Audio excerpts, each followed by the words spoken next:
Hi, good afternoon, students. Hope that everybody is safe in the home. In the last session, we have completed the second poem, Our Casuarina Tree, right? So, which was written by Torudet. So, we have completed the stanza wise and the line by line wise explanations of the complete poem. So, we have completed the whole poem in the last session.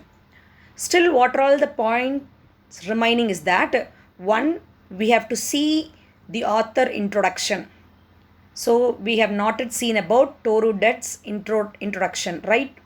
And second thing is that we didn't see the figure of speech in the given poem. So, next third point is that many of the students will not have bought your guides, right? Guide நிறைய பேர் வாங்கியிருக்க மாட்டீங்க.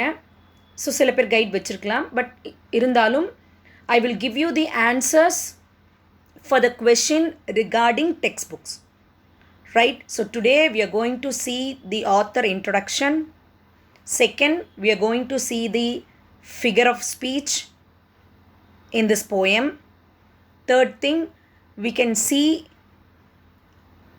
the questions, the textual questions, right? Answers for that, right? Fine. First of all, Our Casuarina Tree, I have already said repeatedly that it is an autobiographical poem. It consists of the childhood memories of our author, Torudet. Now we can see the author introduction. So we can see the author introduction. Name of the author is Torudet.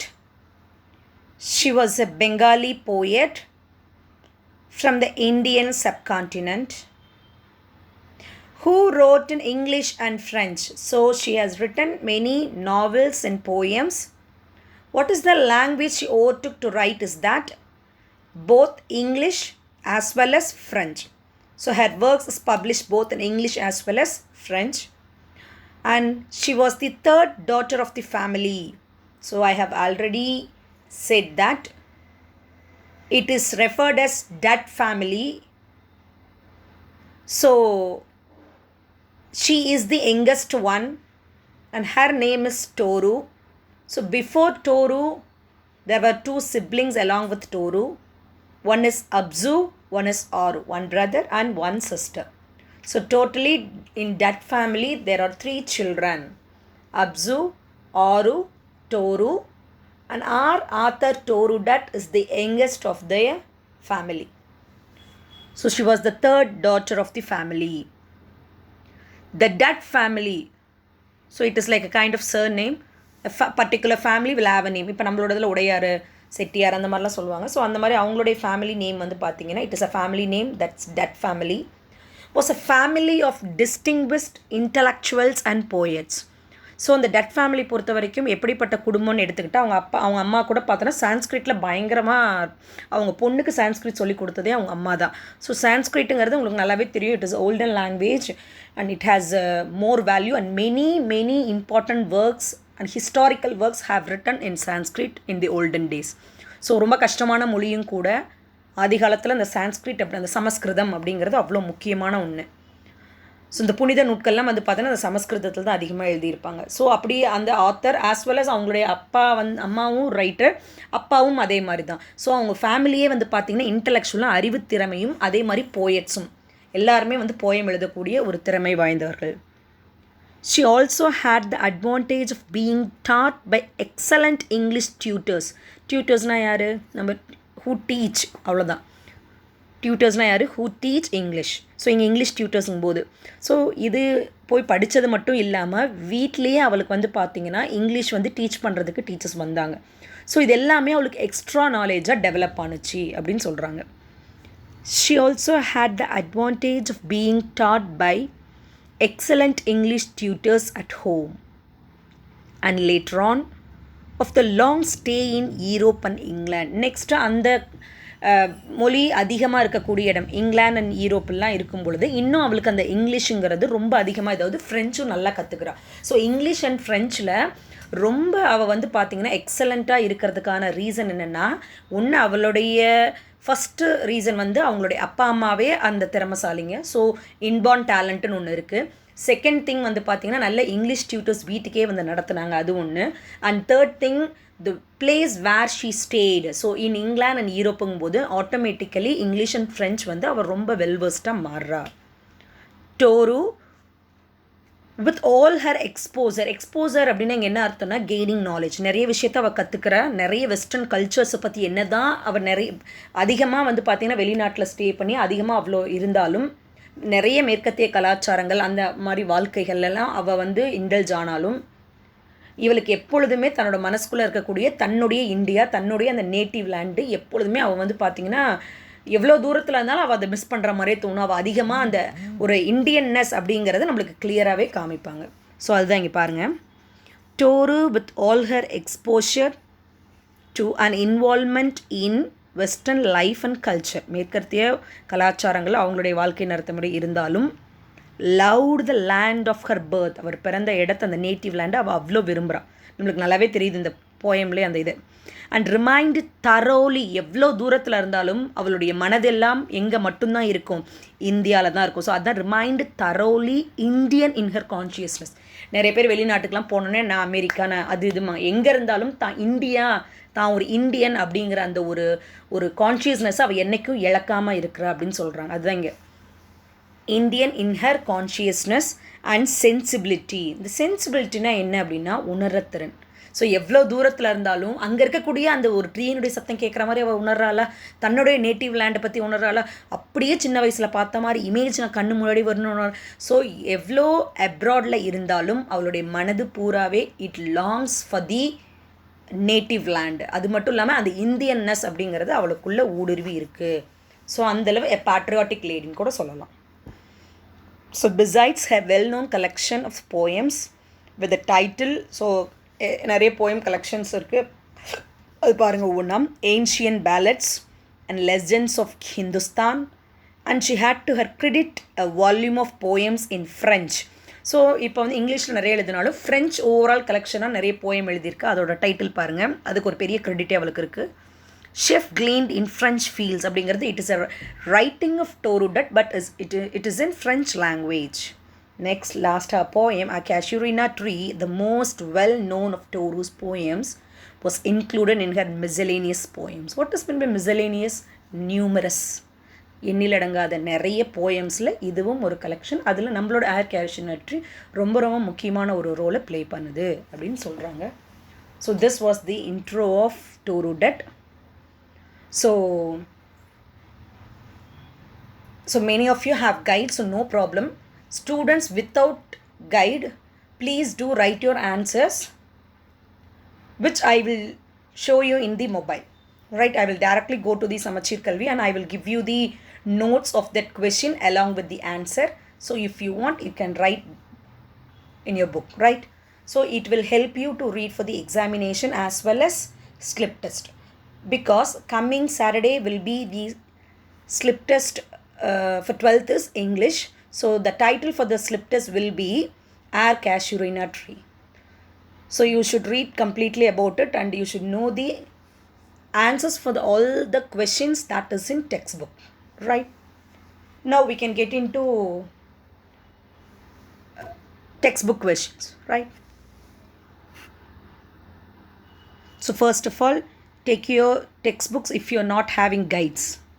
If you're not having guide, you can take your textbook, page number 55.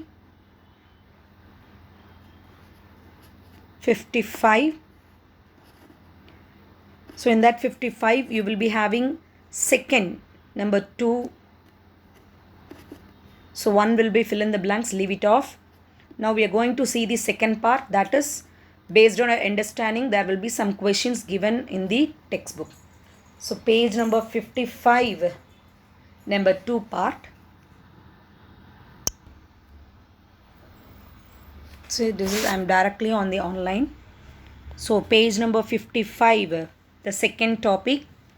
Based on your understanding of the poem, answer the following questions in 1 or 2 sentences. So what is your first question? What is the creeper compared to? What is the creeper compared to?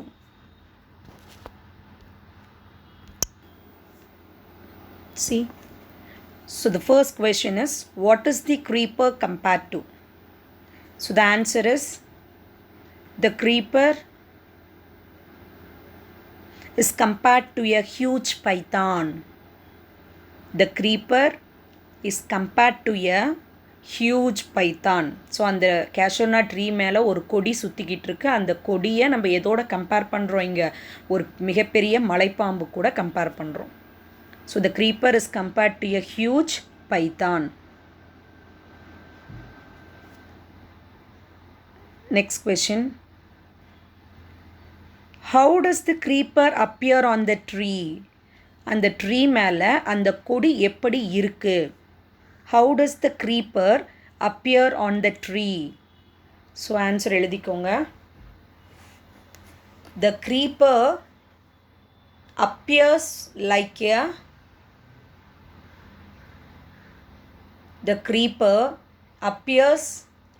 a scarf on the tree, which is like a giant.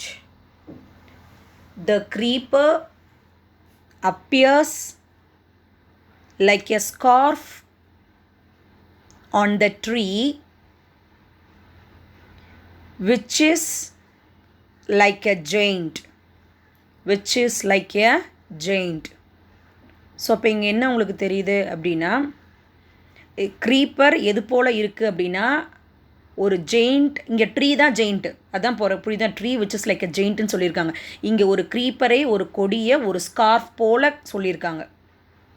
ரைட்டா? அது எது? அந்த ட்ரீயே போத்திட்டு இருக்க ஒரு scarf போல். அந்த ட்ரீயை தான் இங்கே என்னன்னு சொல்கிறாங்க? ஜெயிண்ட்டு. ஒரு மிகப்பெரிய ஜெயிண்ட் மேலே ஒரு ஸ்கார்ஃப், ஒரு துணி போல் மூடியிருந்த, கலர்ஃபுல் துணி போல் மூடியிருந்தால் எப்படி இருக்குமோ அது போல் இந்த மரத்து மேலே கலர்ஃபுல்லாக ஒரு ஸ்கார்ஃப் போல் எது சுற்றிக்கிட்டு இருக்குது? அந்த க்ரீப்பர், அந்த கொடி. ஏன்னா அந்த கொடி ஃபுல்லாக என்ன கலரில் ஃப்ளார் இருக்குது? க்ரிம்சன், டீப் ரெட் கலரில் ஃப்ளார்ஸ் இருக்குது. அதுதான் இங்கே பாயிண்ட்டு. புரியுதுங்களா?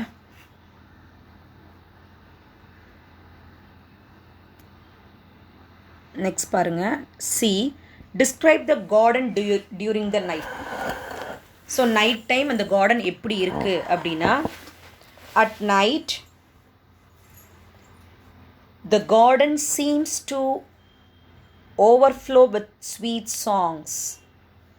At night, the garden seems to overflow with sweet song sung by the insects and birds,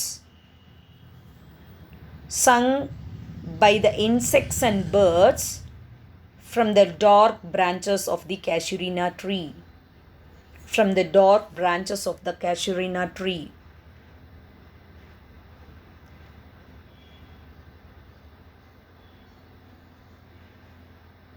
Next, how does the poet spend her winter? Winter season அவ எப்படி spend பண்ணுறா அப்படின்னா, the poet spends her winter in her room watching the Casuarina tree,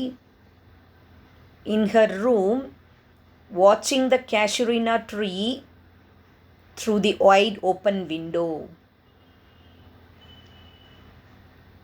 The poet spends winter in her room watching the Casuarina tree through the wide open window.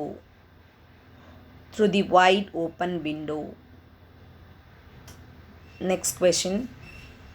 Name the bird that sings in the poet's garden. So what is the name of the bird?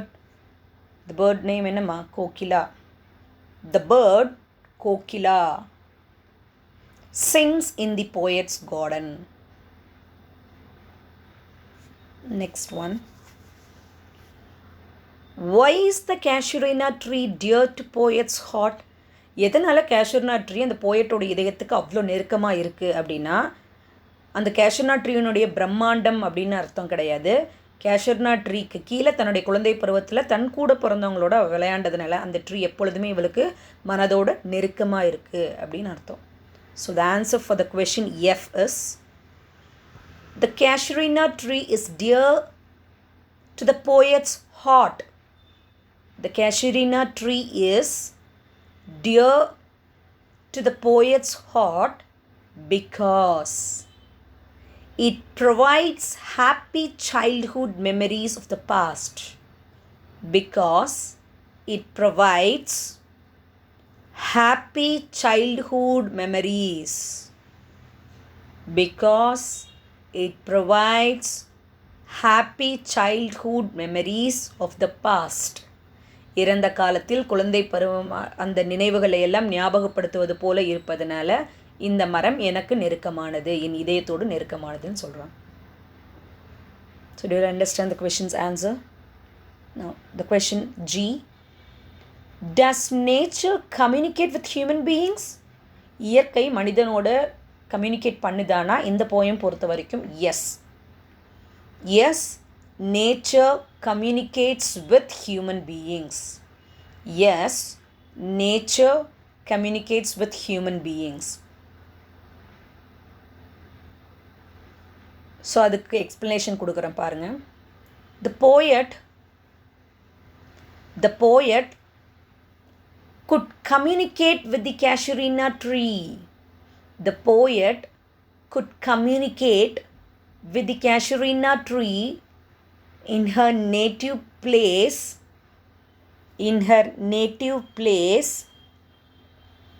even when in a distant land. Even when in a distant land. Distant, D-I-S-T-A-N-T, distant land. Yes, nature communicates with human beings. The poet could communicate with the Casuarina tree in her native place even when in a distant land. அப்படின்னா என்ன, இயற்கை மனிதனோடு கண்டிப்பாக ஒரு communication இருக்குது. ரொம்ப தூரத்தில் இவ இருந்தாலும் தன்னோட நேட்டிவ் லேண்டில் இருக்கக்கூடிய அந்த Casuarina ட்ரீயோட சத்தம் கேட்குது அப்படின்னா so nature is communicate with human பீயிங்ஸுங்கிறது தான் அர்த்தம். Next question H. What has Wordsworth sanctified in his poem? Sanctified, immortalized. நான் ஏற்கனவே சொன்ன மாதிரி நம்மளுடைய ஆத்தர் டோருடட் நம்மளுடைய போயமான Casuarina ட்ரீ மூலியமாக அந்த மரத்தை சாகா வரம் கொடுத்துருக்காங்க. அதே போல் நான் ஏற்கனவே உங்களுக்கு சொல்லியிருக்கேன், பரோடேல் ஒரு மிகப்பெரிய வேலி இங்கிலாண்டில், அங்கே அந்த வேலி ஓரமாக இருக்கக்கூடிய அந்த ஈவ் மரங்களை சாகா வரம் செய்தார் யார் அப்படின்னா வேர்ட்ஸ்வர்த். ஸோ அதுதான் இங்கே. So what has Wordsworth sanctified in his poem அப்படின்னா வேர்ட்ஸ்வர்த் ஹேஸ் சாங்டிஃபைட் அப்படின்னா இம்மார்டலைஸ்ட், அழியாமல் செய்தார். எதை அவர் அழியாமல் செய்தார்னா the yew trees in his poem, அவருடைய போயமில் அந்த ஈவ் மரங்களை அழியாமல் செய்தார். அதுபோல் நம்மளுடைய ஆத்தரான டோருடட் தன்னுடைய போயத்தில் Casuarina மரத்தை அழியாமல் செய்தார். Wordsworth has sanctified the eve trees in his poem. Next, I. To whom does Torudutt want to consecrate the tree's memory? அந்த ட்ரீனுடைய அந்த ஞாபகத்தை யாருக்கு அதை அர்ப்பணிக்கிறது? இந்த ட்ரீ யாரும் மறக்கக்கூடாதுன்னு நினைக்கிறாங்களே, யாருக்காக அந்த ட்ரீ மறக்கக்கூடாதுங்கிறாங்க பாரு. Torudutt wants to consecrate the tree's memory. Torudutt wants to consecrate the tree's memory to her beloved friends. To her beloved friends and dear ones. To her beloved friends and dear ones who are dead now. So Torudutt wants to consecrate the tree's memory to her beloved friends and dear ones who are dead now. So இந்த மரத்தினுடைய நினைவை இப்படி யாருமே மறக்காமல் இருக்கணும்னு எதுக்காக அவள் கொண்டு வரா அப்படின்னா, ஏன்னா தான் கூட பிறந்தவங்க எல்லாமே அந்த இடத்துல தான், அந்த மரத்துக்கு கீழே தான் அவங்க விளையாண்டாங்க. ஸோ இன்றைக்கி அவங்களாம் இறந்து போயிட்டாங்க. இருந்தாலும் அந்த ட்ரீயோடு நாங்கள் எங்களுடைய நினைவுகளை என்றும் நான் அழியாமல் செய்யணும் அப்படிங்கிறதுக்கோசரம் அவன் அந்த போயம் எழுதினதை அவர் சொல்கிறான். And last question is that the Casuarina tree will be remembered forever. Why? எப்போவுமே மறக்காமல் அது ஞாபகம் இருக்குமா? எப்படி அப்படின்னு பார்க்கலாம். The Casuarina tree will be remembered forever for the fond memories. Fondna more lovable. F-O-N-D. Fond memories. And the eternal bond of love. And the eternal bond of love. The Casuarina tree will be remembered forever for the fond memories and the eternal bond of love, not for its magnificent appearance. ஏன் அந்த ட்ரீயை எப்பொழுதுமே ஞாபகம் வச்சுக்கிறாங்கன்னா, தன்னுடைய பிலவடானவங்களோட நெருக்கமானதுனால அந்த ட்ரீயை எனக்கு ரொம்ப மறக்காமல் யாரும் மறக்கவும் கூடாதுங்கிற அளவு உருவாக்குறாரே தவிர அதனுடைய பிரம்மாண்டமான அமைப்புக்காக இல்லை. அதான் இங்கே not for it's magnificent appearance. The Casuarina tree will be remembered forever for the fond memories and the eternal bond of love, not for its magnificent appearance. So this is a second part. So now we can get into appreciation question.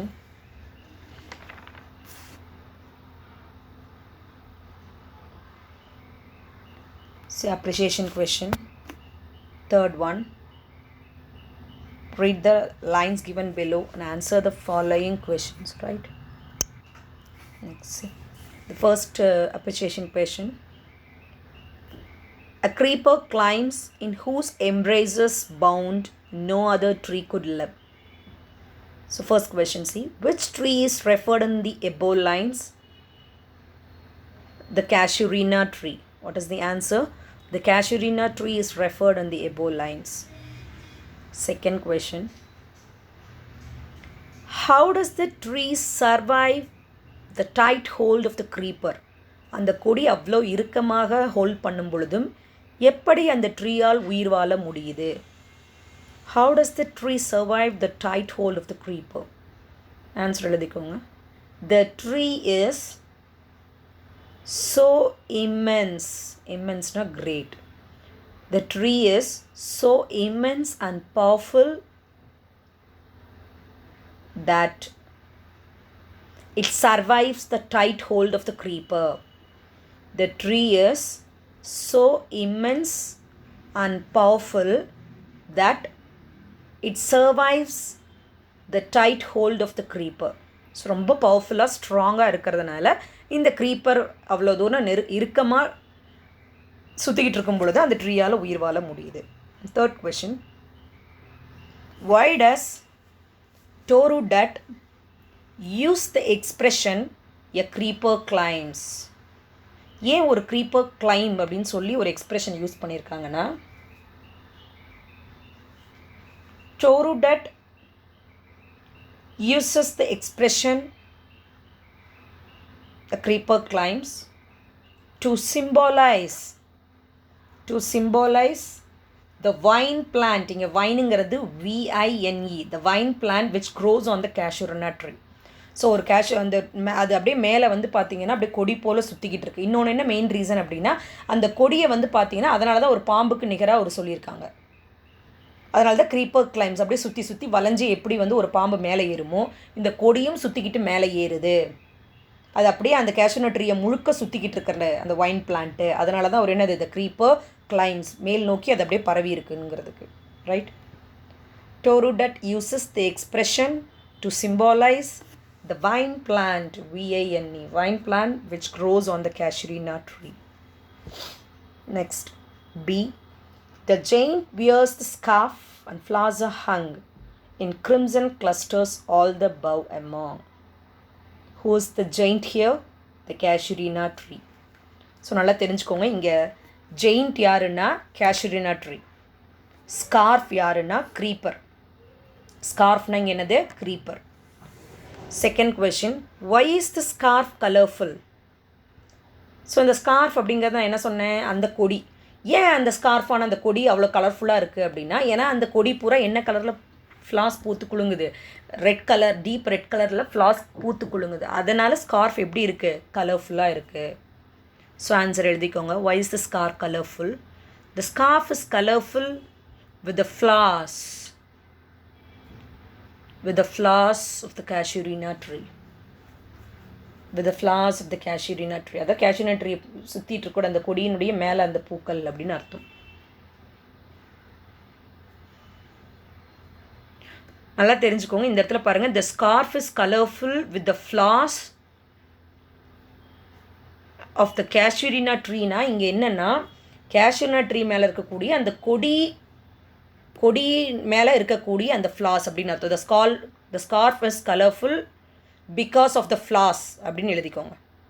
the scarf is colorful because of the flowers of the creeperன்னு எழுதிக்கோங்க.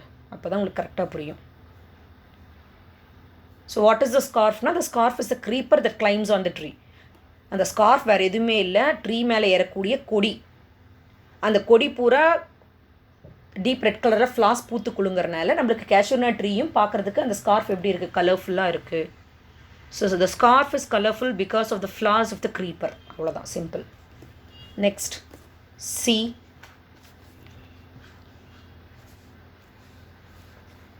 Fear, trembling hope and death the skeleton,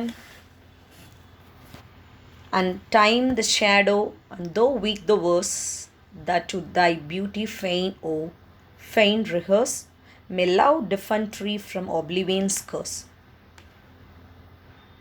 so ஏற்கனவே சொல்லியிருக்கேன், she is nearing her death அப்படின்னு அர்த்தம். So நாம் இறந்தாலுமே இந்த poem மூலியமாக இந்த ட்ரீயை அழியாமல் செய்யணும், யாரும் மறக்காமல் செய்யணும் அப்படின்னு சொல்லி தான் இந்த போயம் எழுதுறதா. ஃபர்ஸ்ட் கொஷின் பாருங்கள். What is the poet mean by the expression may love defend thee from oblivion's curse? இங்கே லவ் இஸ் ப்ரொடெக்டிங் தீனா அந்த tree from oblivion's curse.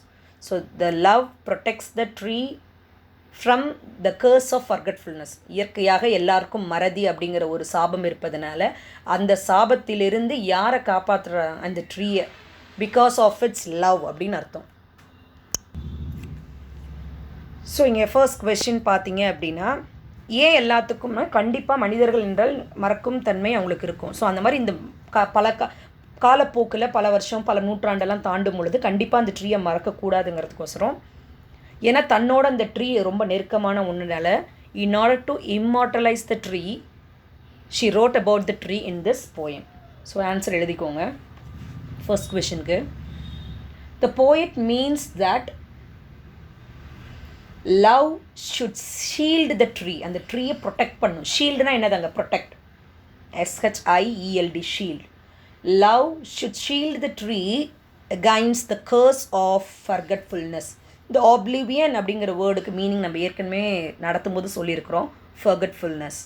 So love should shield the tree against the curse of forgetfulness. So அதுதான் meaning இங்கே. And second question, what does the expression feign convey? So feign அப்படின்னாவே eagerness அப்படின்னு அர்த்தம். What does the expression feign convey? Feign conveys or feign expresses eagerness and the touch of gladness. ரொம்ப ஈகராகவும் சந்தோஷத்தையும் குறிப்பிடக்கூடிய உணர்வுக்காக தான் நிறைய time அவங்க வந்து பார்த்திங்கன்னா அந்த ஃபெயினுங்கிற வேர்டை ரிப்பீட் பண்ணியிருப்பாங்க. So feign expresses eagerness and the touch of gladness. Gladness, happiness. So is expressed by repeating it. அது திருப்பி சொல்லும்போது நம்மளுக்கு அதுதான் புரியுது, right? Third question. What does a poet convey through the expression fear, trembling, hope? The fearனா என்ன, the trembling hopeனா என்ன, இதிலிருந்து அவர் என்ன சொல்ல வராரு அப்படின்னா, ஃபஸ்ட்டு ஃபியர்னா எழுதிக்கோங்க. Fear expresses the fear of death. இங்கே fear expresses the fear of death. அதாவது தனக்கும் அந்த டிபி அந்த கன்செப்ஷன் நோய் இருக்கும் பொழுது நாமளும் கண்டிப்பாக ஒரு நாள் நம்மளுடைய அண்ணன் அக்கா போல் நம்மளும் இறந்து போயிடுவோம் அப்படிங்கிற பயம் அவளுக்குள்ளே இருக்குது. இருந்தாலும் ஏன் அந்த வேர்டு யூஸ் பண்ணியிருக்காரு பாருங்க. இது ஃபர்ஸ்ட் ஃபியர் அப்படிங்கிறது ஃபியர் ஆஃப் டெத் கண்ணு. செகண்ட் என்ன கம்மா போட்டு உங்களுக்கு கொடுத்துருக்காங்க, what is the trembling hope. ஹோப்னா நம்பிக்கை. இங்கே முழு நம்பிக்கை இல்லை, நம்ம உயிரோடு வாழ போகிறோம் அப்படிங்கிற முழு நம்பிக்கை அவளுக்கு கிடையாது. எப்படிப்பட்ட நம்பிக்கை அப்போ? Trembling hope. ட்ரம்பிளிங்னா என்னது? ஒரு நடுக்கமான அப்படின்னா என்ன அர்த்தம்? அட்லீஸ்ட் கூடிய விரைவில் இறக்காமல் கொஞ்ச நாள் இருப்போமா அப்படிங்கிற மாதிரி. ஸோ எழுதிக்கோங்க. Trembling hope means death may not attack in the near future. அதாவது உடனே டெத் வராது, கொஞ்ச நாள், அவ்வளோதான். Death may not attack in the near future. So ஃபியருங்கிறது டெத்தை பற்றின ஃபியர். ட்ரம்பிளிங் ஹோப்புங்கிறது உடனே சாகாமல் கொஞ்சம் நாள், அவ்வளோதான். அதுதான் இங்கே ட்ரம்பிளிங் ஹோப் அப்படின்னு அர்த்தம். Fine. So these are the questions in the text books. Next வந்து பாருங்கள், ஃபிகர் ஆஃப் ஸ்பீச் வந்துடலாம். say fifth one, and you all know that reference to context. So you will be given lines from the particular poem and you have to write 3 topics. First one is reference. So under reference you should write the poem name and the author name. Name of the poem, name of the poet. Next, context, a single line about the particular poem. Next, explanation. So what is the line given in the question paper? You have to explain in that explanation. So you have to write 3 topics: reference, context, explanation. This is reference to context. Now fifth one, figure of speech. The first one is, like a huge python winding round and round, the rugged trunk indented deep with scars. So like a huge python, you have answers below itself. CA, zoomorphism or simile. So இந்த line உங்களுக்கு கொடுக்குறாங்கன்னு வச்சுக்கோங்க. அது இந்த first line, like a huge python winding round and round கொடுத்துட்டாங்கன்னா உங்களுக்கு இதில் வந்து பார்த்தீங்க அப்படின்னா ஃபஸ்ட்டு ஃபிகர் ஆஃப் ஸ்பீச் சொல்கிறேன். 2 ஆன்சர் உங்களுக்கு வரும். ஒன்று சிமிலி, இது எல்லாமே உங்களுக்கு தெரியும். SIMILE, சிமிலி.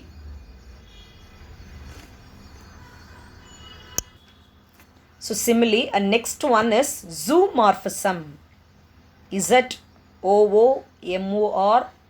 ZOOMORPHISM, zoomorphism. அதாவது இந்த zoomorphism அப்படின்னா அனிமல்ஸை கம்பேர் பண்ணுவதற்காக நம்ம கொண்டு வரோம். இங்கே அந்த கொடியோட நம்ம கம்பேர் பண்ணக்கூடிய ஒரு இது என்னது? அனிமல். அதுதான் என்னதுங்க? மலைப்பாம்பு. ஒரு அனிமல்ஸை நம்ம எடுக்கிறோம் கம்பேர் பண்ணுறதுக்கு, ஜுவாலஜி கிரியேச்சர்ஸை நம்ம எடுக்கிறோன்னா ஸோ அதுக்கு பேர் தான் zoomorphism. ஸோ கீழே பாருங்கள், அதுக்கு எக்ஸ்ப்ளனேஷன் கொடுத்துருக்காங்க. Describing the vine in animal terms. மேலே இருக்கக்கூடிய அந்த கொடியை அனிமலின் வடிவத்தில், அதாவது ஒரு மலைப்பாம்பு வடிவத்தில் நம்ம கொண்டு வரோம். So this is use to illustrate moment, making the trees seem more actively alive and also implying moment. அதாவது அந்த ட்ரீ அலைவாகவும் அதனுடைய அந்த இப்போ வெறும் ஒரு ட்ரீ அப்படின்னு நம்ம சொல்லணும், கொடினா சுற்றிக்கிட்டு இருக்குது அப்படின்னு நம்ம சொல்கிறத விட ஒரு மலைப்பாம்பு போல் இருக்கும்போது we imagine as if it is a kind of python and such great python. அந்த பைத்தான் எவ்வளோ ஸ்ட்ராங்னு நம்மளுக்கு நல்லாவே தெரியும். ஏன்னா மற்ற பாம்பு வந்து கொத்திரும் இல்லை இது பண்ணும். பட் இது வந்து என்ன பண்ணுன்னா ஒரு இறையை வந்து அது வந்து ஃபஸ்ட்டு அதுக்கு வந்து முழுங்கிறது தான். முழுங்கி ஒரு மரத்தில் சுற்றி அதனுடைய எலும்புகளை உடைச்சி அதை டைஜஸ்ட் பண்ணுன்னு சொல்லுவாங்க. ஸோ அந்த மாதிரி ஒரு தத்ரூபமாக இந்த விஷயத்தை ரீடர்ஸ்க்கு புரிய வைக்கிறதுக்காக தான் அந்த ஒரு கொடியை ஒரு அனிமலோட கம்பேர் பண்ணுறேன். அனிமல், அங்கே அனிமல் எது? பைத்தான். பைத்தான்னா என்னது? ஒரு மிகப்பெரிய மலைப்பாம்பு அப்படின்னு அர்த்தம். ஒரு மலைப்பாம்பினுடைய நேச்சரை நாம் ஒரு கொடிக்கு கொடுக்கறதுனால இதை நம்ம என்ன வேர்டுன்னு சொல்கிறோம்? zoomorphism. Zoology creator is given in the poem. So அப்போ இங்கே பைத்தான்னா என்ன மீனிங்கு? ஒரு மலைப்பாம்பு அப்படின்னு அர்த்தம். ரைட். So fine. ஸோ அப்போ இங்கே லைக் எ ஹியூஜ் பைத்தான் அப்படிங்கும்போது இங்கே 2 ஃபிகர் ஆஃப் ஸ்பீச் வந்துடுது. ஒன்று சிமிலி, இன்னொன்று என்னது? zoomorphism. அடுத்து இன்னொரு இதே லைன், இந்த ஃபர்ஸ்ட் லைன்லேயே உங்களுக்கு இன்னொரு பாயிண்ட் இருக்குது. என்ன அப்படின்னா, ஃபர்ஸ்ட் லைனை கொடுத்து what is a figure of ஸ்பீச்னு கேட்டுட்டானா you can write 2 answers. One is simile and one is zoomorphism. Second question what will be asked under this line is that what is the alliterated word? What is the alliterated wordனு கேட்பாங்க. அப்போ என்ன அப்படின்னா என்ன word இருக்குது? Round round, 2 round இருக்குங்களா? இந்த முதல் வேர்டில் லெட்டர் என்னப்பா? ஆர். முதல் லெட்டர் என்னது? ஆர். இந்த அலிட்ரேஷன்னா என்ன அப்படின்னா கான்சனன்ட்ஸ் ரிப்பீட் ஆனால், நம்மளுடைய ஆல்ஃபபெட் இங்கிலீஷில் மொத்தம் எத்தனை? 26 ஆல்ஃபபெட்ஸ் இருக்குது. அதில் வவல்ஸ் என்னென்ன? 5 வவல்ஸ். என்னென்ன? ஏ, இ, ஐ, ஓ, யூ. இந்த 5 வவல். ஸோ 26 லெட்டர்ஸில் இந்த 5 வவல்ஸை தவிர்த்து மீதி அத்தனைக்கும் பேர் என்ன கண்ணு? கான்சனன்ட்ஸ். ஸோ ஒரே வரியில், ஒரு போயம் வரியில் மறுபடியும் பக்கத்துலேயோ இல்லை தூரத்துலேயோ ஒரு வரியிலேயே கான்சனன்ட் சவுண்ட் ரிப்பீட் ஆனால் அதுக்கு பேர் என்னது? அலிட்ரேஷன். ஸோ அப்போ இங்கே வந்து பார்த்தீங்க அப்படின்னா ரவுண்ட் ரவுண்ட் அந்த 2 வேர்டையும் நம்ம எழுதிக்கிறோம். ஆரை வந்து நம்ம என்ன பண்ணிக்கிறோம்? இங்கே அண்டர்லைன் பண்ணிக்கிறோம். ஸோ இங்கே அலிட்ரேஷன் என்னது? ரவுண்டும் தான். இப்போ நான் ஒரு சிம்பிளாக ஒரு லைன் சொல்கிறேன் பாருங்கள். It put forths its filament அப்படின்னு இருக்குது ஒரு லைனு. அப்போ இதனுடைய அலிட்ரேஷனை நீங்கள் என்ன சொல்லுவீங்க? அந்த ஃபோர்த்து ஃபிலமெண்ட்டு. ஸோ அதே இது ரிப்பீட் ஆகும் பொழுது, ஒரே சவுண்ட்ஸ் ரிப்பீட் ஆகும் பொழுது, ஒரே கான்சனன்ட் சவுண்ட்ஸ் ரிப்பீட் ஆகும் பொழுது அதற்கு பேர் அலிட்ரேஷன். ஸோ இந்த ஃபர்ஸ்ட் லைனில் உங்களுக்கு புரியுது இல்லையா? Figure of speech and zoomorphism and simile. Alliteration words என்னென்னா round and round. Next B பாருங்கள். A creeper climbs in whose embraces bound அப்படின்னு இருக்குங்களா? இப்போ இதில் வந்து பார்த்தீங்க அப்படின்னா த ஃபர்ஸ்ட் லைன்லேயே a creeper climbs in whose embraces bound அப்படிங்கிறதுல உங்களுக்கு என்ன பொய்டிக் டிவைஸ் இருக்குன்னா க்ரீப்பர் கிளைம்புங்கிறத அண்டர்லைன் பண்ணிக்கோங்க. இந்த ஏல வந்து like a huge python underline பண்ணிக்கோங்க. அடுத்து ரவுண்ட் அண்ட் ரவுண்டு தனியாக அண்டர்லைன் பண்ணிக்கோங்க. இப்போ பியில் வந்து க்ரீப்பர் கிளைம்ஸை மட்டும் அண்டர்லைன் பண்ணுங்கள். ஒரு க்ரீப்பர் கிளைம்ப் ஆகுது அப்படிங்கும்போது இதில் முக்கியமானது இந்த போயமில், அதாவது ஒரு சில போயமில் 1, 2 தான் வரும். இதில் நிறைய அந்த மாதிரி வரும். என்ன அப்படின்னா அந்த லைனில் பர்சானிஃபிகேஷன் ரொம்ப ரொம்ப இம்பார்ட்டன்ட், எழுதிக்கோங்க. Personification. What is the meaning of personification? இப்போ சிமிலினா நம்மளுக்கு நல்லாவே தெரியும். ஒன்னோட ஒன்று கம்பேர் பண்ணும்போது லைக்கோ சோவோ ஆஸோ யூஸ் பண்ணால் அது சிமிலி. ஜூமார்ஃபஸ்ன்னு சொல்லிட்டோம்.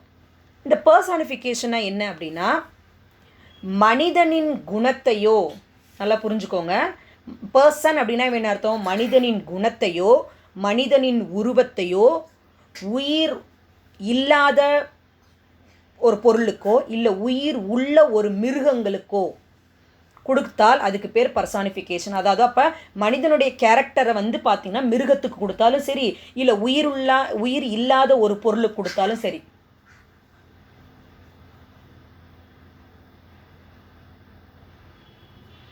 சொல்கிறது உங்களுக்கு புரியுதுங்களா? இப்போ இந்த இடத்துல எப்படி உங்களுக்கு பர்சானிஃபிகேஷன் பாருங்கள்.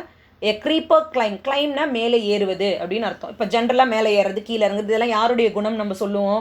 மனிதனுடைய குணத்தை சொல்லுவோம். இப்போ இந்த குணத்தை அவங்க எதுக்கு கொடுத்துருக்காங்க? ஒரு கொடிக்கு கொடுத்துருக்குறாங்க.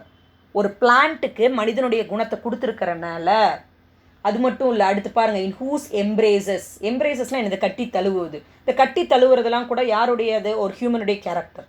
ஸோ இந்த இடத்துல ஒரு கொடி அந்த ட்ரீயை கட்டி தழுவுது, மேலே ஏறுது அப்படின்னு சொல்லும் பொழுது இது எல்லாமே யாருடைய குணம்?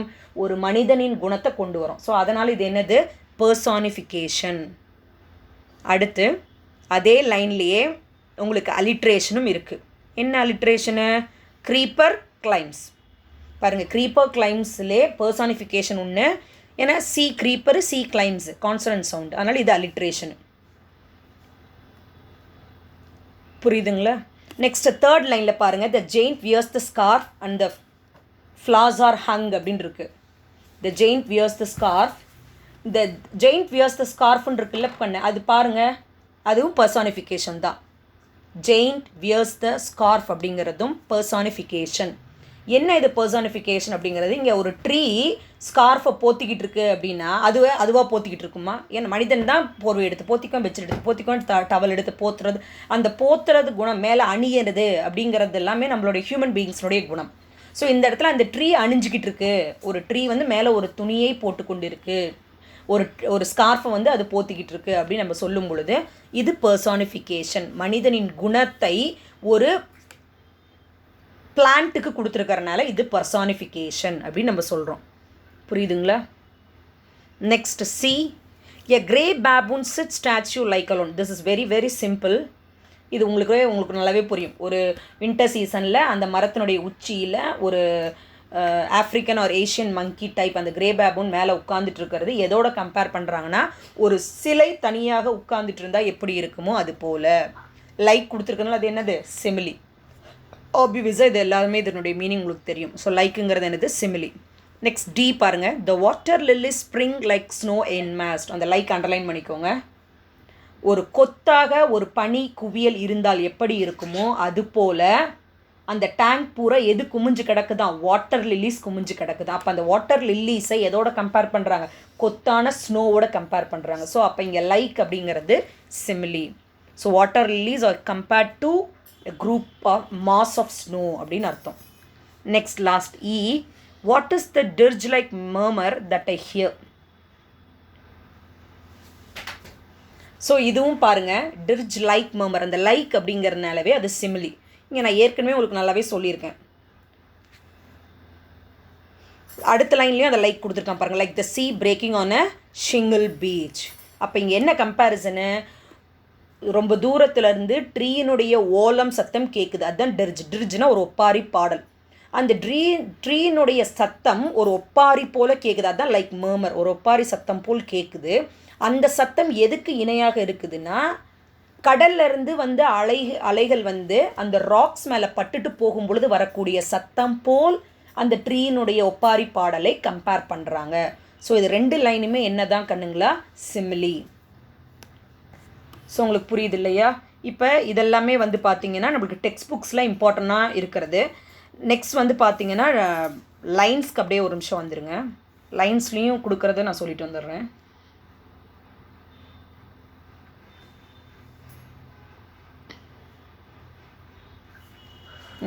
பாருங்கள், இந்த ஸ்டான்ஸாக இருக்குது இல்லைங்களா? தேர்ட் ஸ்டான்ஸால் லாஸ்ட்டுக்கு பிஃபோர் லைன் பாருங்கள். தேர்ட் ஸ்டான்ஸாக எடுத்துக்கிறீங்களா? ஏன்னா இந்த லாஸ்ட் 4 லைனுமே எடுத்துக்கிட்டீங்கன்னாவே what is the dirge like murmur simile தான். Like the sea breaking on a shingle beach simile தான். அந்த லாஸ்ட் பிஃபோர் லைன் பாருங்கள். It's the trees lament and eerie speech. So இதை அண்டர்லைன் பண்ணிக்கோங்க. இது என்ன அப்படின்னா பர்சானிஃபிகேஷன். ரொம்ப ரொம்ப இம்பார்ட்டன்ட். இது என்னது? பர்சானிஃபிகேஷன். என்ன இங்கே உருவகிச்சிருக்கிறாங்க அப்படின்னா, ட்ரீயினுடைய புலம்பல் யாருடைய வேலை அப்படின்னா மனிதர்களுடைய. நாம் தான் புலம்பிகிட்டே இருப்போம், ஏதாவது ஒன்று பேசிகிட்டு இருப்போம். ஸோ இந்த இடத்துல ட்ரீ புலம்புது, ட்ரீ வந்து பேசுது அப்படிங்கும்போது அது கண்டிப்பாக யாருடைய குணம்? மனிதனின் குணம். அதனால் அப்போ இந்த லைனில் என்ன பண்ணியிருக்காங்க? ஒரு ட்ரீயை மனிதனாக மாற்றி இருக்கிறாங்க. அதனால தான் இதுக்கு பேர் என்னது? பர்சானிஃபிகேஷன். புரியுதுங்களா? Next one. நெக்ஸ்ட் பாருங்கள், 4th ஸ்டான்ஸா இருக்குது இல்லைங்களா? இந்த 4th ஸ்டான்ஸாவில் பாருங்கள். when earth lay tranced. 4th ஸ்டான்ஸில் ஃபஸ்ட் லைன்லேயே பார்த்துக்கோங்க. ஃபர்ஸ்ட் லைன்லேயே பர்சானிஃபிகேஷன் தான். இதில் என்னென்ன லைன் பர்சானிஃபிகேஷன் நான் சொல்லிடுறேன். 4th ஸ்டான்ஸாவில் ஃபஸ்ட் லைன் பாருங்கள். unknown yet well known to the eye of faithனா நம்பிக்கை. இந்த நம்பிக்கைக்குன்னு ஒரு உருவம் இருக்கா? இல்லவே இல்லை. ஆனால் ஐ ஆஃப் ஃபெய்த்னு சொல்லியிருக்காங்க பார்த்தீங்களா? அப்போ நம்பிக்கைக்கு அங்கே என்ன கொடுத்துருக்காங்க? பார்வை கொடுத்துருக்குறாங்க. அதனால் இது என்னென்னு மாறுது? பர்சானிஃபிகேஷன். First one. நெக்ஸ்ட்டு அந்த waves gently kiss the classic சோர்னு கொடுத்துருக்காங்களா கண்ணு? 1 2 3 4 5th லைன் பாருங்கள். அந்த waves gently kiss the classic shore. Waves kissing the shore. இப்போ அலைகள் அடிச்சுட்டு வந்து ஷோரில் இடிச்சிட்டு போகிறது. கிஸ் பண்ணுறது யாருடைய நேச்சரு? நார்மல் ஹியூமன் பீயிங்ஸ் அப்படின்னு நம்ம சொல்லுவோம். ஸோ அதனால் அது அங்கே பர்சானிஃபை பண்ணியிருக்காங்க. அடுத்து France or Italy beneath the moon. அதுக்கு அடுத்த லைன் பாருங்கள். அதே 4th ஸ்டான்ஸாலே 1 2 3 4 5th line first line personification, 5th line personification, 7th line பாருங்கள். when earth lay tranced. இங்கே earthனா மக்கள்னு சொல்லியிருந்தாலும் earth இந்த உலகம் அப்படின்னு ஜென்ரலாக கொடுத்துருக்காங்க. உலகம் தூங்குது, அந்த உலகம் வேர்ல்டு வந்து தூங்குது அப்படின்னு சொல்லியிருக்கிறாங்க, மனிதர்னு சொல்லாமல். ஸோ அதனால் இது பர்சானிஃபிகேஷன். சரிங்களா? அண்ட் லாஸ்ட் ஸ்டான்ஸால் 1 2 3 4 5 6th லைன் ரொம்ப ரொம்ப இம்பார்ட்டன்ட், அண்டர்லைன் பண்ணிக்கோங்க. With deathless trees like those in Borrowdale, underline பண்ணிக்கோங்க. இதில் எப்படி கொஷின் கேட்பாங்கன்னா what is the allusion referred ஹியர்னு கேட்பாங்க. என்ன கேட்பாங்க? What is the allusion referred ஹியர்னு கேட்பாங்க. ALLUSION illusion. அல்யூஷன்னா ஏதாவது ஒரு இடத்துல இருந்து நாம் பயன்படுத்திக்கிறது. இது என்ன அல்யூஷன் அப்படின்னா லிட்ரரி அல்யூஷன். இது என்ன அல்யூஷன்ப்பா இந்த லைனு? Literary illusion. அப்படின்னா என்ன அர்த்தம் லிட்ரரி அல்யூஷன்னா?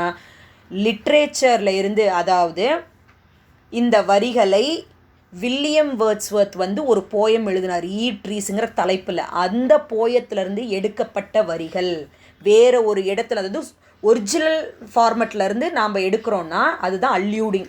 இங்கே லிட்ரேச்சர் ஒரு புத்தகத்திலிருந்து, ஆங்கில புத்தகத்தில், இங்கிலீஷ் லிட்ரேச்சர்லேருந்து ஒரு புத்தகத்திலேருந்து நாம் இந்த வரிகளை எடுத்திருக்கிறனால இது என்ன அல்யூஷன்னு சொல்கிறாங்க? Literary illusion. Literary illusion. And it is from Eve Trees, YEWTREES, Eve Trees by William Wordsworth. So நல்லா இருந்துருங்க. With deathless trees like those in Borrowdale அப்படிங்கிறது literary allusion. It is from yew trees by William Wordsworth. William Wordsworth எழுதின yew trees அப்படிங்கிற தலைப்பில் இருந்து, அந்த போயத்திலிருந்து எடுக்கப்பட்ட அந்த வரிகள். அதனால் இது லிட்ரரி அல்யூஷன். ஸோ இதெல்லாம் தான் முக்கியமானது. ஸோ இதெல்லாமே நான் உங்களுக்கு சொல்லிட்டேன், இம்பார்ட்டண்டான என்னென்ன விஷயம் எல்லாம் சொல்லிட்டேன். ஸோ இதில் அல்லிட்ரேஷன் நீங்களே பார்த்துக்கோங்க. ஒவ்வொரு லைன்லையுமே கான்சனன்ட் வந்து ரிப்பீட் ஆனால் அது அல்லிட்ரேஷன். ரைம் ஸ்கீம் அதெல்லாம் உங்களுக்கே நல்லாவே தெரியும். உங்களுக்கு ஃபோர் லைன்ஸ் கொடுத்துருக்காங்கன்னா அதில் எண்டு, அந்த லைனுடைய எண்டில் இருக்கக்கூடிய வேர்ட்ஸ் எல்லாமே வந்து ஒரே மாதிரி ரைம் ஆகுது. இப்போ ரவுண்ட் பவுண்டு அந்த மாதிரி ஒரே மாதிரி வந்து உங்களுக்கு ஸ்டாஸ் காஸ் அந்த மாதிரி ஒரே மாதிரி ரைம் ஆனால் அது நீங்கள் ஏபி அந்த மாதிரி ரெஃபரன்ஸ் கொடுத்துக்குவீங்க. ஸோ இதுதான் வந்து உங்களுக்கு ஃபிகர் ஆஃப் ஸ்பீச்சில் ரொம்ப இம்பார்ட்டன்ட்லாம் என்னவோ அதெல்லாம் நான் சொல்லிட்டேன். டெக்ஸ்ட் புக்கில் இருக்கக்கூடிய கொஷனுக்கான ஆன்சர்ஸும் நான் உங்களுக்கு டிக்டேட் பண்ணிட்டேன். So if you have any doubt you can ask me.